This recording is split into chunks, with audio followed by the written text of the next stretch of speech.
I want to invite you to imagine something this morning. We live on the edge of the Sierras, and we live on the edge of a beautiful watershed of the Sierras, and we think about those rivers, the Yuba River, the Sacramento River, the Feather River. We think about all the creeks that come in some way, shape, or form out of those rivers. So imagine this morning we're going up into the foothills and we're moving up to the evergreens, to the pines, to where it's a little bit cooler, being in the presence of those great ancestors who stand up there. And imagine a stream, a river, whatever it is, and you approach that stream or river and you gaze down into the water. And you have to train your eyes a little bit because they can kind of blend in, but you see the beautiful fish that live in those rivers, in those streams, especially at the higher elevations.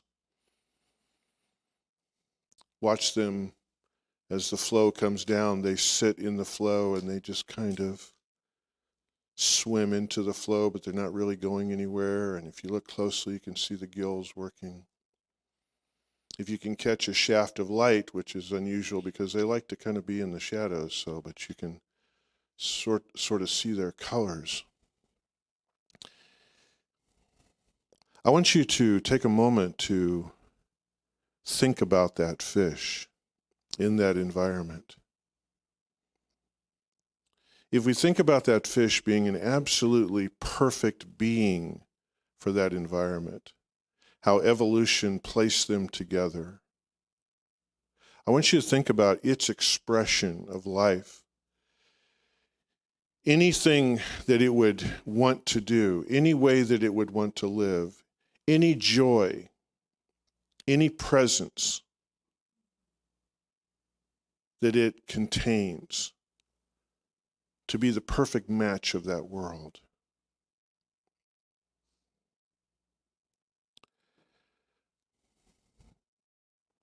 We think of things like freedom. And so it's interesting because we all have heard the saying, a fish out of water. And why does that affect us? Because we imagine the perfection of that. We imagine the freedom of that. It wants to be a fish. It wants to do its thing. It wants to be in that water. It wants to be in that world. It wants to experience every season in that world, every environment in that world. It wants to have an interface with the other beings in that world. It can be alone in that world. It can be a community in that world. It can have love in that world. It can bear descendants in that world. It can be influenced by its ancestors in that world. Imagine freedom from that place, the freedom of to be what we were designed to be, the fish was designed to be, the absolute freedom of that.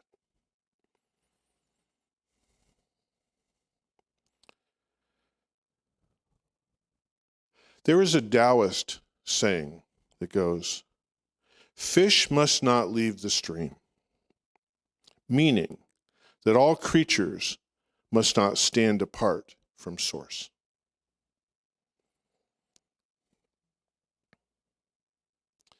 A woman by the name of Ellen Chen, who is a Taoist scholar who I admire very much. Wow, she was writing a long time ago. I just discovered her. She's an academic and a philosopher. She says Tao, or for the sake of this room, let's call it spirit, as exemplified, so she's writing about this piece, spirit as exemplified as the water that sustains all,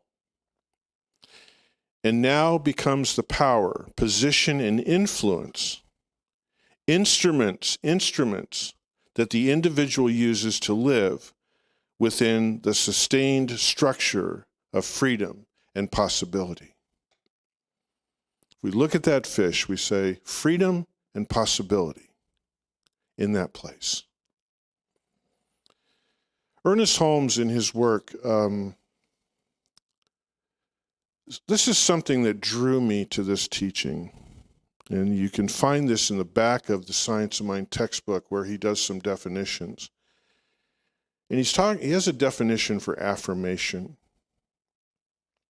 And basically what Holmes said, he says, if we look at, and he said the wild animals, but I would like to say the other beings of this world, the feathered, the furred, the four-legged, the scaled.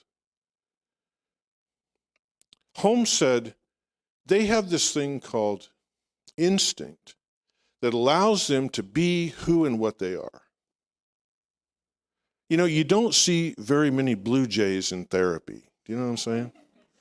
They kind of know who they are. Just like the fish in that stream. Its freedom is largely expressed in knowing who it is and what it is. And Holmes was captivated by that. And so again, I'm going to ask you to sort of take on an image for a moment.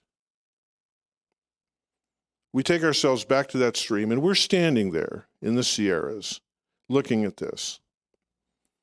And I want you to, I don't know what kind of a vision you have in your mind of what an elder Taoist individual looks like. Long robe. I think of it as a grandmother. So we're going to have Ernest Holmes show up as a grandmother for a moment. Ernest Holmes shows up next to us with the robe, ancient wisdom, the elder. Maybe he has a walking stick, comes by. But it's our grandmother. And she takes our hand. And she says, "Dear, what do you think you see there?" "I see a fish." "Do you think that fish is happy? Is that fish fulfilled?" "Yeah, I do." "Why do you think that is?" "I'm not really sure." And so Holmes would say, "Do you think it's because of its instinct? Because it follows that instinct of who it is and what it is." "Yeah, that makes some sense." And so Holmes, the grandmother, would say, "What do you think that means in you?" And we might say, I'm not sure. Because you see, what's interesting about us as individuals and human beings and individuals, our species, is that we're more complex than that. We have this idea of, I guess, a rough idea of what it is to be a human being, although sometimes I wonder about that. But then there's also this other part of, what about this thing called authenticity, which has now been spoken about for months, recently. Authenticity. Who and what am I? So when I first got into religious science and I was studying this, I loved this teaching, but the next piece is okay, I get it. I love it. It's such a elegant, graceful idea to instinct and intuition and to be who I really am. And because I've had my relationship with unhappiness, I've had it with some chronic depression, anxiety, these kinds of things. And these are the road signs that sometimes come up for us and say, not really sure that I'm happy being a trout right now. I'm feeling this. And so I've had an experience with that. So I wanted to translate into something I could begin to think about. And years ago, I found a definition, and this word is an awkward word, and when I say it, you're going to think, I don't know if your grammar's right, Andy, but I swear, it was in the book, okay? And the word is humanness, Humanness. I found this quote, and it was so important to me, I wrote it on something that I still have to this day. And I can't give you the book or the author because, once again, in the spirit world, okay, not sure where I got it, but I've carried this with me, and I've carried with me professionally, and I want to talk about that in a moment. So this is the definition of humanness. This is a psycho-spiritual definition. This is why I love it. So the definition is the quality of being human or characteristic of humans. compassion for others and ourselves through tenderness, empathy, and presence, honoring the agape sentiment, the highest form of loving charity, as Spirit loves. As Spirit loves. We thrive in that. This goes back to what she talked about in the stream, saying that it becomes the power, position, and influence. What is it? It's agape love. It is tenderness. It is the instinct, the intuition to be able to do that with ourselves. That is the key to finding our authenticity. So we as human beings, first of all, we are human, scientifically and all that sort of thing. But we have this thing, did I lose this? Oh, no, I didn't. We have this aspect of us, call it personality, call it direction, call it calling, call it meaning, call it purpose, whatever it is. That's the layer that's really interesting. Now, if you study this teaching, the founder of it, Ernest Holmes, spends a lot of ink on freedom. But what does he really mean by that? Let's think about that for a moment. Freedom to express, freedom to inhabit our meaning, our authenticity. So years ago, I was at the Center for Spiritual Living. I'm sitting in my office one day, and there was a gentleman who I'd never seen before, and my door was open, and suddenly appeared within the frame of my door. I'd never met him before. Now, this individual now has made a transition and has moved on. And so I cherish my relationship with him. So he showed up one day, and he seemed visibly distraught. And he came in. He was somewhat older than I was. And I stood up. I said, "Hey, what's going on?" He introduced himself to me, and I shook his hand. I came out from behind the desk, and I had two chairs facing each other. I sat in one. He sat in the other. And he was shaky, and he was shaky from emotions. And he was trying to speak, but there was something he was holding back, some flood of some kind, some heavy energy.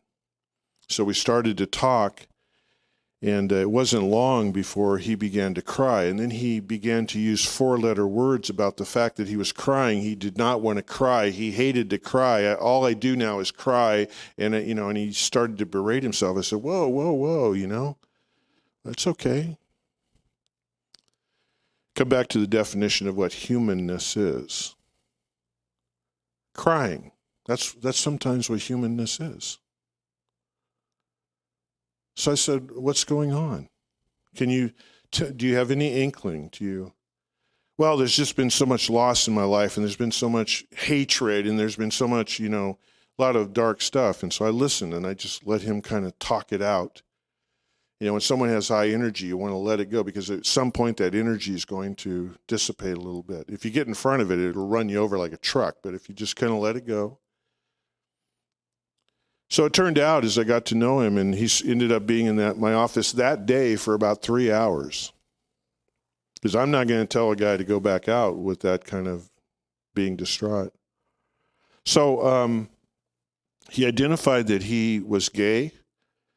He grew up in the Midwest, heavy-duty Catholic, went to all the Catholic education. His ancestors had been in the city he came from, and they were all buried in the Catholic part of the cemetery, and they took a lot of pride in that. Old Italian family, old world Catholicism.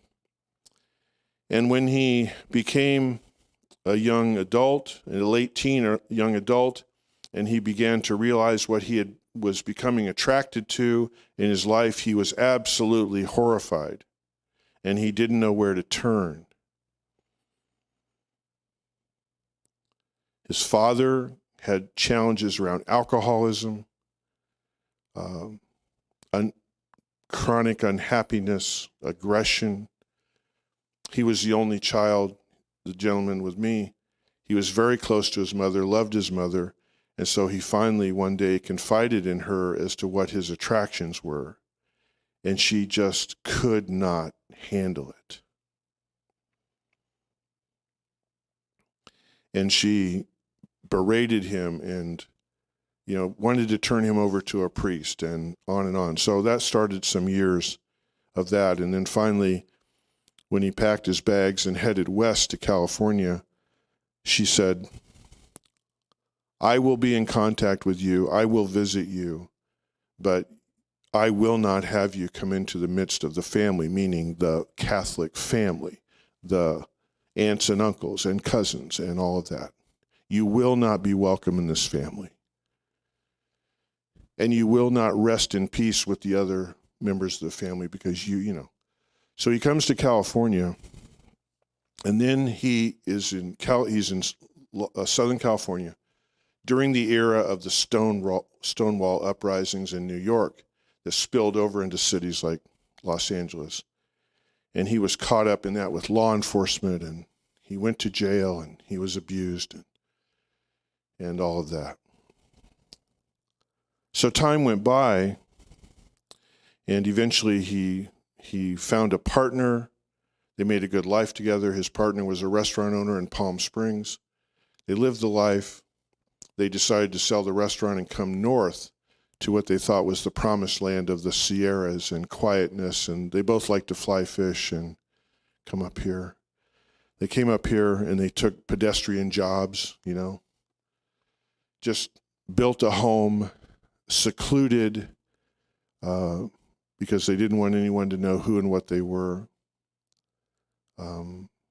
Over time, his partner had health issues and over a couple years left this world, and the gentleman before me was the caregiver, and that was very challenging.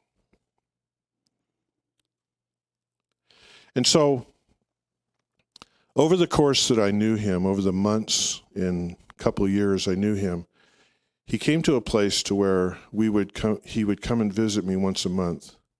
And he and I formed what I called the Kuan Yin Boys Club.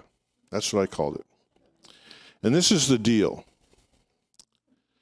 He loved, as a Catholic, he loved the Marian traditions of Mary and that whole thing, because he felt like, and it was a really touching story, growing up knowing who he was, he felt like the only person he could turn to was Mary, because she loved him. That's the tradition. But since then, he had moved on from being a Catholic, and so we tried on Buddhism. He kind of liked that a little bit, and we went to Kuan Yin. Why did we go to Kuan Yin? Let's go back to the agape. From the loving charity as Spirit loves. Ernest Holmes also in his work says, when he talks about the unhealthy belief systems and consciousness we inherit from our lives, there's a statement, he says, this is possibly the greatest source of suffering among people. That's what pulls us away from our authenticity. That's what taking the fish out of the stream means. You're not a good fish. You're the wrong color. You're something. You don't belong here. So the work that he and I did was to restore the goodness of that, the beauty,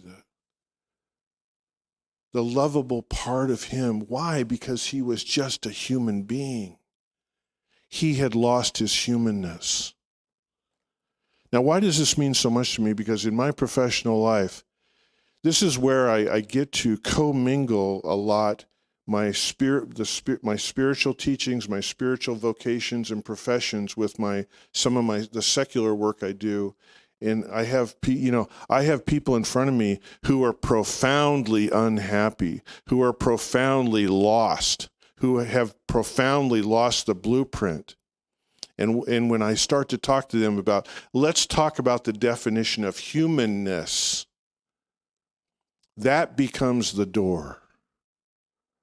What do you mean? I'm sorry, I want to say this respectfully. You come from a home where there wasn't a lot of humanness, man. I'm really sorry. I know you love your mom. I know you love your dad. It's not about that. But you went through some stuff that it wasn't human. Do you know that you have a right to be loved just because you are? What? No, that can't be. You're crazy. No, you have a right to be loved for just who you are. That's the agape idea. That is such a cornerstone to our humanness, to simply love, to simply honor. This morning in the meditation, and I know a lot of you maybe weren't here, it was so beautiful because the gentleman who did it, John, he talked about this idea of it's not, our freedom isn't to go get, our freedom is to allow.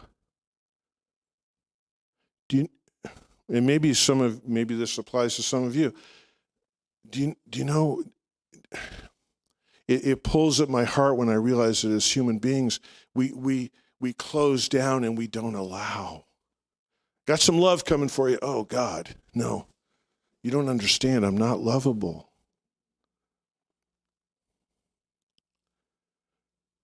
Right now, you probably read about it, hear about it. We got, there's always a drug out there. And right now it's fentanyl, right? Oh, my God. How in the world can these people be using this substance knowing it's going to kill them?